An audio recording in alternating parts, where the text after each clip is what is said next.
প্রতিবেশী দেশ ভারতের আদানি গ্রুপকে বিদ্যুৎ বিল বাবদ $173 মিলিয়ন বা ২,০০০ কোটি টাকা দিয়েছে বাংলাদেশ।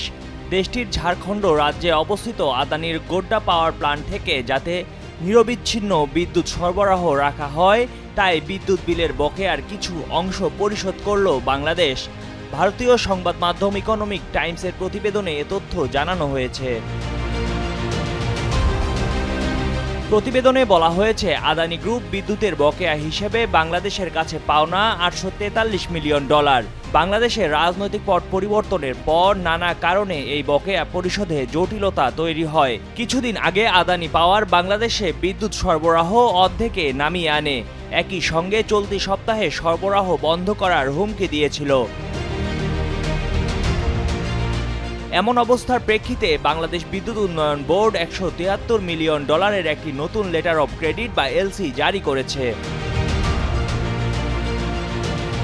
ইকোনমিক টাইমসের প্রতিবেদনে বলা হয়েছে, বাংলাদেশ পাওয়ার ডেভেলপমেন্ট বোর্ডের তরফ থেকে এটি আদানি পাওয়ারকে দেওয়া তৃতীয় এলসি। বাংলাদেশের কৃষি ব্যাংকের পক্ষ থেকে এই এলসি দেওয়া হয়েছে ভারতের ICICI ব্যাংককে। বিদ্যুৎ উৎপাদনে আদানি পাওয়ারের 2টি ইউনিট রয়েছে, যেগুলোর উৎপাদন ক্ষমতা 1600 মেগাওয়াট, যার পুরোটাই আদানি পাওয়ার বাংলাদেশে রপ্তানি করে। এই বিদ্যুৎ বাংলাদেশের চাহিদার 10% পূরণ করে।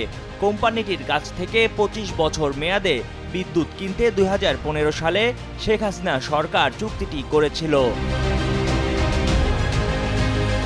এদিকে রয়টার্স জানিয়েছে, ভারতের পূর্বাঞ্চলীয় ঝাড়খণ্ড রাজ্যে অবস্থিত আদানির গোড্ডার 1600 মেগাওয়াট পাওয়ারের প্ল্যান্ট থেকে বাংলাদেশে বিদ্যুৎ সরবরাহ করা হয়। দুই প্ল্যান্ট থেকে আগস্টেও 1400 থেকে 1500 মেগাওয়াট বিদ্যুৎ সরবরাহ করা হতো, তবে চলতি মাসের শুরুর দিকে তা অর্ধেকে কমিয়ে 700 থেকে 750 মেগাওয়াটে নামিয়ে আনা হয়। বাংলাদেশ পাওয়ার গ্রিডের তথ্য ও বাংলাদেশ পাওয়ার উন্নয়ন বোর্ডের একজন কর্মকর্তা জানান, বৃহস্পতিবার আদানি কোম্পানি বিদ্যুৎ সরবরাহ কমিয়ে 520 মেগাওয়াটে নিয়ে এসেছে।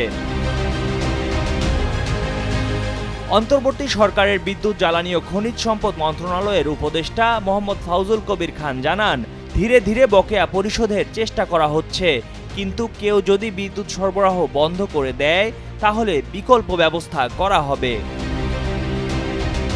ময়ূখ ইসলাম, কালের কণ্ঠ।